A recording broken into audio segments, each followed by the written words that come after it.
आप यहाँ पे पत्रकार वार्ता कर रहे हैं, क्या मुद्दा है आपका? आप सभी को बहुत बहुत धन्यवाद। हमारा जो ये प्रकरण हुआ, आप सभी ने देखा किस प्रकार हमारे ऊपर हमले हुए और सिर्फ एक ही पक्ष की सुनी गई। 2-3 बार पहले भी हमले हुए।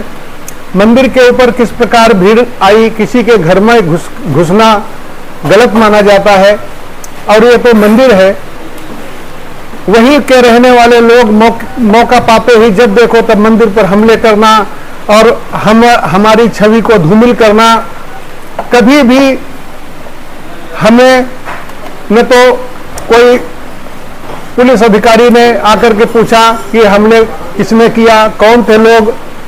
मतलब आप सब लोग देख रहे हो कि कहते हैं कि ये साधु संतों का देश है। लोग कानून को भी उल्लंघन किया। एक रजिस्टर्ड महंत, कहते हैं हम संविधान को मानते हैं, एक महंत, रजिस्टर्ड महंत को अपमानित किया गया बार बार। उसके मंदिर पर हमले किए गए। हमारे पुजारी से चाबी छीन लिए गई पुलिस के संरक्षण में। हमारा लाखों रुपए का कैश, नकदी, मोबाइल जो कोई नहीं छीन सकता, गैर कानूनी है। आज 15 दिन से हम बाहर घूम रहे हैं, वहां पुलिस लगा रखी है। कई बार कहने के बावजूद भी यहाँ के सुभाष डीएसपी है, वो 2 बार मिल चुका हूं, तो बोले आप कोर्ट की डिग्री लाओ, कोर्ट का आर्डर लाओ या तो डीसी साहब का लेटर लाओ। हम डीसी साहब को भी मिले, अपनी समस्या बताया, उन्होंने अच्छे से हमको सुना और उन्होंने उचित कार्रवाई भी की है। और हम यही चाहते हैं कि पूरा देश हमारा अपना है, सभी के प्रति हम सद्भावना रखते हैं। हमारा बोलने का हेतु कोई गलत नहीं था, लेकिन हमको सुना ही नहीं गया। सिर्फ अपने अपने लोग आदेश करते रहे और हम यही चाहते हैं कि हमें इंसाफ मिले। हमारे मंदिर की मैं रजिस्टर्ड महंत हूँ, वहाँ पर जो लोग बैठे हुए हैं उन्होंने किस प्रकार से मंदिर को लूटा, जमीनें बेचा। 2020 में गैर कानूनी तरीके से हमारे 2013 की एफडीआर निकाल के ले गए। 2020 में जब रजिस्टर्ड महंत मैं बना तो मंदिर का पैसा भी हमारा हुआ, लेकिन वो पैसा हमें नहीं दिया गया, वो निकाल के ले गए। और ये हमला सुनियोजित तरीके से था। काफी समय से ये लोग दुष्प्रचार कर रहे थे कि किस प्रकार से हमें लड़ाई झगड़े के माध्यम से बेइज्जत किया जाए, मंदिर पर कब्जा कर कैसे किया जाए। इस प्रकार के सुनियोजित तरीके से हमले काफी समय से हो रहे थे। हमने कई बार बोला भी, लेकिन किसी ने सुनवाई नहीं की। और अब माननीय न्यायालय ने संज्ञान भी लिया है और महंत विजय गिरी ने हमारे बेदखली का जो दावा डाला था उसमें वो असफल रहे। और हम यही आप लोगों के माध्यम से कहेंगे कि सच्चाई की जीत होगी और मंदिर हमारा था, हमारा है, हमारा ही रहेगा। हम बहुत जल्द अपने लक्ष्मी नारायण मंदिर में शासन प्रशासन के सहयोग से पहुंचेंगे। एक जो शुरुआत जो होती है मैं उससे बताता हूँ सारी। इसके अंदर जो एक डिग्री होती है 2018 में जी मनीष चाहर जी की कोर्ट से, सिविल जज की कोर्ट से, जिसमें महंत विजय गिरी स्टेटमेंट देते हैं कि मैं 86 साल का हो चुका हूं और मैं अब मंदिर की खिदमत गुजारी नहीं कर सकता और मेरे बाद जो है सेवा मंदिर की महंत अनूप गिरी जी कर रहे हैं, तो इसलिए उनको खिदमत गुजार अपॉइंट किया जाए। तो 2018 में इनको खिदमत गुजार अपॉइंट कर दिया कोर्ट की डिग्री से। और उसके बाद इंतकाल वगैरह जो भी है वो सब महंत के रूप में इनके नाम कर दिए गए, क्योंकि मालिक हमेशा मूर्ति है, मालिक ना ये है ना वो है। उसके बाद क्या होता है कि ये अक्सर इनसे पैसे मांगा करते थे और पैसे मंदिर के अकाउंट से ले जाया करते थे, जिस पर बाबा जी ने ऑब्जेक्शन की। ऑब्जेक्शन करने के बाद कौन मांगा करते थे? महंत विजय गिरी जी, जो उनके इनसे पूर्व थे खिदमत गुजार। तो महंत विजय गिरी ने जब उनको मना किया गया तो वो कोर्ट में, संदीप कौर की मैडम की कोर्ट में अपने आप को महंत बता करके, जबकि 2018 में वो कोर्ट के सामने स्टेटमेंट दे रहे थे कि मैं महंत नहीं हूं, अब अनूप गिरी महंत है, झूठ बोल करके कोर्ट को गुमराह करके एक एफडीआर जो 10 लाख रुपए की थी एक अमरीश गिरी महंत के साथ ज्वाइंट अकाउंट में, जिसको इंटरेस्ट के साथ जो कि 15 लाख रुपए के करीब का बनता है, वो तुड़वा करके ले गए। जिसके बाद बाबा जी ने उनके खिलाफ, महंत अनूप गिरी जी ने एक कंप्लेंट फाइल की मंदिर के पैसे को गुमराह करके कोर्ट को ले जाने की 420, 467, 195, 340 के अंदर, जो कि कंप्लेंट अभी तक पेंडिंग है, जिसके अंदर डेट लगी है 6/7, 14 मार्च को वो कंप्लेंट दायर की गई थी, जिसके अंदर विजय गिरी जी के खिलाफ डॉक्यूमेंट्री प्रूफ है कि वो कोऑपरेटिव बैंक से पैसा निकलवा कर ले गए और कोर्ट को बता करके कि मैं महंत हूं। उसके बाद ये सारा प्लानिंग शुरू होती है। फिर एक केस आता है महंत अनूप गिरी जी को हटाने के लिए सेक्शन 92 सीपीसी का, जिसके अंदर उनको कोई भी इंटरिम रिलीफ आज तक नहीं मिला, वो असफल रहते हैं। जब वो असफल रहते हैं फिर वो एक कॉन्स्पिरेसी प्लान करते हैं। कॉन्स्पिरेसी के तहत वो बाबा जी के साथ मार पिटाई भी करते हैं, जिसकी ये एमएलआर है। यहाँ पे हमने ये एमएलआर, इसके अंदर सिर के अंदर ब्लंट चोटें हैं और हाथ के ऊपर, ये सिर के ऊपर है, एब्रेशंस प्रेजेंट है, और इसके अंदर ये कहा गया था कि इनका एक्सरे कराया जाए क्योंकि हड्डी टूटी हो सकती है। जब ये लड़ाई होती है 11/5 को, तो उसके बाद सीधा पुलिस इनका एक्सरे कराने की बजाय इनको सीधा कस्टडी में डाल देती है और ये कह के कि हम आपका मेडिकल कराने लेके जा रहे हैं। जब हमने ये इनके अधिकारों का हनन है, इन्होंने इनके ऊपर जो केस भी दर्ज कराए गए, वो केस चाहे दर्ज होते वो कोर्ट में पेंडिंग है अभी, वो सच है या झूठ है वो कोर्ट फैसला निर्णय करेगा।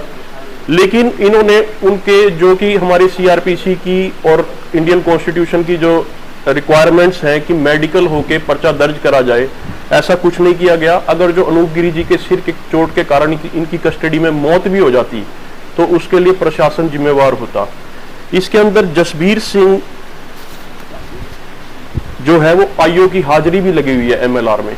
ये सारे हमने पक्ष जो है जा करके डीएसपी साहब के सामने रखे, डीएसपी सुभाष चंद्र जो हेडक्वार्टर के डीएसपी है।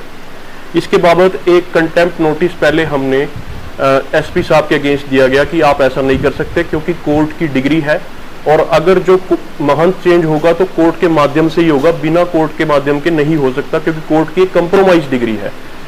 लोग उस बात को नहीं सुना। उन्होंने ये कहा कि ये तो महंत इनको हटा दिया गया है, उनके जिसने दिया था इनको महंत गिरी उसने हटा दिया, जबकि कानूनी जो तकनीक है वो ऐसा नहीं है, कानून में कोई ऐसा प्रावधान नहीं है कि वो वहां बैठे बैठे हटा दे। और अगर जो ऐसा होता तो विजय गिरी को कोर्ट में केस दायर करने की जरूरत ही नहीं थी। उन्होंने केस जो दायर किया इनको हटाने के लिए उसकी जरूरत ही नहीं थी। तो हमने ये सारे पक्ष जब डीसी साहब के सामने रखे तो डीसी साहब ने हमें बहुत अच्छी तरीके से सुना और उन्होंने एक लेटर भी तैयार करके ऑर्डर करके हमारे सामने ही ऑर्डर एसपी को फॉरवर्ड किया। उसके बाद उन्होंने एसपी साहब को फोन पे कांटेक्ट करने की भी कोशिश की, फोन पे कांटेक्ट नहीं हो पाया तो इन्होंने उनके रीडर जो कि सुनील वत्स से बात की। सुनील वत्स से कहा कि ये 112 नंबर किस तहत खड़ी हुई है, 112 नंबर को हटाया जाए, ये ट्रांसफर ऑफ पावर का काम प्रशासन नहीं कर सकता, कोर्ट के जरिए होगा, कोर्ट में मामले लंबित हैं। मुझे उनके वकील होने की हैसियत से मुझे भी बुलाया गया, डीपी साहब ने बुलाया और मुझे ये कहा कि आप ये कंटेम्प्ट का नोटिस वापस ले लो और इनको मैं अंदर घुसने नहीं दूंगा, जो जिसपे मैंने रिफ्यूज कर दिया कि जो भी हम लीगली कार्रवाई करेंगे और कोर्ट आपका कॉग्निजेंस लेगा। हमने इस सारे प्रकरण की हमने कंप्लेंट मैडम जज साहब संदीप कौर जी की कोर्ट में भी डाली इंजरी को लेके। और एक और जो इम्पोर्टेंट चीज जो मैं आपको बताना चाहता हूँ कि इस मंदिर के अंदर, ये प्राचीन मंदिर है और ये बताया जाता है कि पेशवा के समय का मंदिर है, इसके अंदर जो इसकी असली तौर पे जो एक पिंडियां इसके अंदर थी, जो प्राचीन पिंडियां थी जिसके कारण मंदिर माना जाता था, जो कि कानूनी रूप से मालिक हैं, हमने फोटो कोर्ट के समक्ष रखी कि वो पिंडियां भी हटा दी गई हैं। सिर्फ टेराकोटा की मूर्तियां रखी हैं, वो पिंडियां हटा दी गई हैं, जो मूल रूप था मंदिर का वो चेंज कर दिया गया है। हम अवहेलना नहीं कर रहे आईपीसी की, इन्होंने अवहेलना की है, जिसके फलस्वरूप मैडम संदीप कौर ने उसका संज्ञान लेते हुए इनसे 3 तारीख को पुलिस से रिपोर्ट मांगी हुई है इन सारे एलिगेशंस पे कि क्यों आपने इसके खिलाफ ये मेडिकल कराने के बाद कोई पर्चा नहीं दर्ज करा और क्यों ही आपने ये इस पे क्या कार्रवाई की है अभी तक। तो माननीय डीसी साहब के कहने के बावजूद, जो मैं पहले क्या बता रहा था आप लोगों को, डिप्टी साहब ने सुनने से मना कर दिया और उसके बाद हम उनके एसपी के रीडर से मिले। वो बोले कि मैंने उनको कह दिया, लेकिन मेरे कहने के बावजूद भी मैंने डीसी साहब का मैसेज भी पहुंचा दिया, लेकिन वो डिप्टी साहब नहीं मान रहे सुभाष जी। तो जो डीसी साहब का लेटर है, डीसी सबसे बड़े हरियाणा मतलब शहर के जिले के सबसे बड़े अधिकारी होते हैं लॉ एंड ऑर्डर के, उनका ये कहना है कि 112 नंबर यहाँ पे खड़ी नहीं होनी चाहिए, क्योंकि 112 नंबर वैसे भी कोई स्टेशनरी व्हीकल नहीं है, वो मूविंग व्हीकल होता है, वो कहीं पे भी उसकी लॉगबुक होती है, उसको रिपोर्टिंग होती है, तो उसको जाना पड़ता है। ये बात हमने डिप्टी साहब के भी समक्ष रखी, तो लेकिन उन्होंने वो मानने से मना कर दिया और ये कहा कि मैं किसी भी सूरत में इसको घुसने नहीं दूंगा, चाहे मुझे झूठा केस भी दर्ज करना पड़े। ये डिप्टी साहब ने हमारे सामने कही है, हमारे 2-3 वकील साहब थे, ये कहा कि झूठा केस भी दर्ज करना पड़ा तो भी मैं बाबा को अंदर नहीं जाने दूंगा। अब आप क्या डिमांड करते हैं? हम ये डिमांड करते हैं, हम एक तो जो उस गैर कानूनी रूप से जो 112 नंबर की गाड़ियां एक कब्जे को दिलवाने के लिए जो कि गैर कानूनी है वो हटाई जाए। कोर्ट जो फैसला करेगा हमें स्वीकार है, कोर्ट हमें हटाता है तो हटा दे, लेकिन वो हमें नहीं हटा सकते। नंबर 2, इसमें हस्तक्षेप ना करे किसी भी तरीके से, कोई मारपीट का जो, जैसे बाबा जी की जिंदगी लाइफ को भी थ्रेट है, उनके ऊपर हमले कई बार हो चुके हैं, तो आगे भी कोई ऐसा हमला ना हो। तीसरी चीज, जो पिंडियां हैं वो वहां से गायब हो, वो मूल रूप से वही मंदिर है, उसकी जांच की जाए, वो पिंडियां कहाँ गई है, किसने डिस्ट्रॉय की है।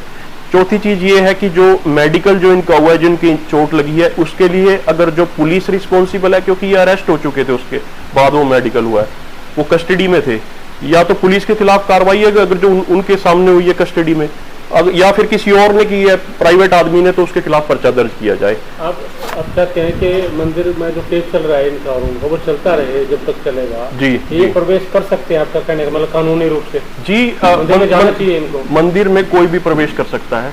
इनके जो ये भीड़ तंत्र वहां पे खड़ा किया हुआ है, उससे आम नागरिक जो है ना, वो भी वहां पे पूजा नहीं परफॉर्म कर सकता। अब विष्णु सहस्त्र पाठ की इन्होंने पूजा वहां पे करनी थी, जो कि हर साल ये करा करते हैं।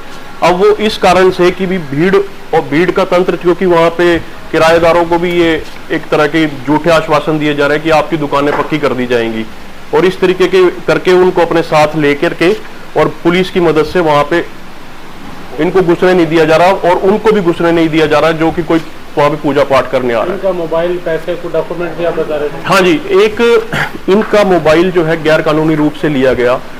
इसके अंदर दिल्ली हाई कोर्ट की जजमेंट है, सुप्रीम कोर्ट के लिए में अंदर पिटीशन पेंडिंग है। कोई भी 100 सीआरपीसी के वारंट के बिना किसी का मोबाइल भी कॉन्फिस्केट नहीं कर सकता।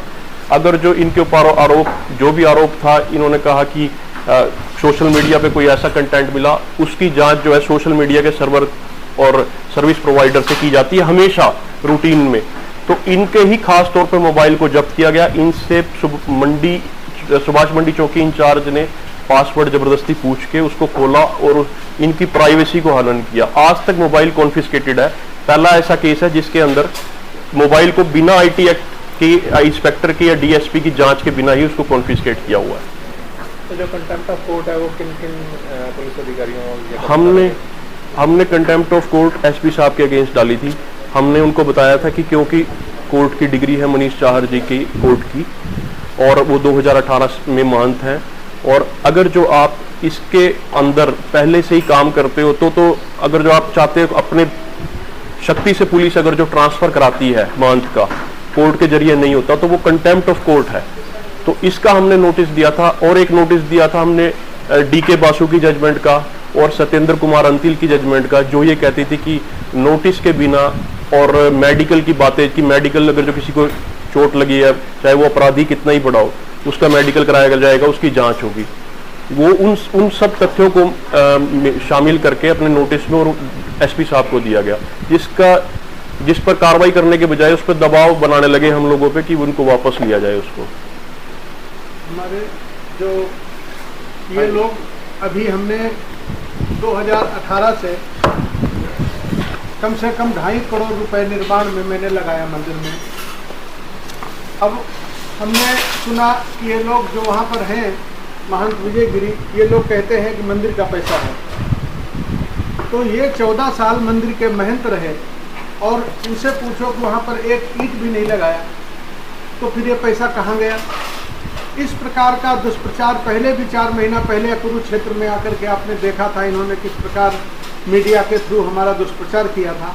अब हम आप लोगों के थ्रू हम यही बताएंगे शहर के लोगों को कि ये लोग मंदिर में जो रह रहे हैं ये गैर कानूनी है और इनसे कोई भी शहर का व्यक्ति लेन देन ना करे, किसी भी प्रकार का वहाँ किराया वगैरह किराएदार इनको ना दें।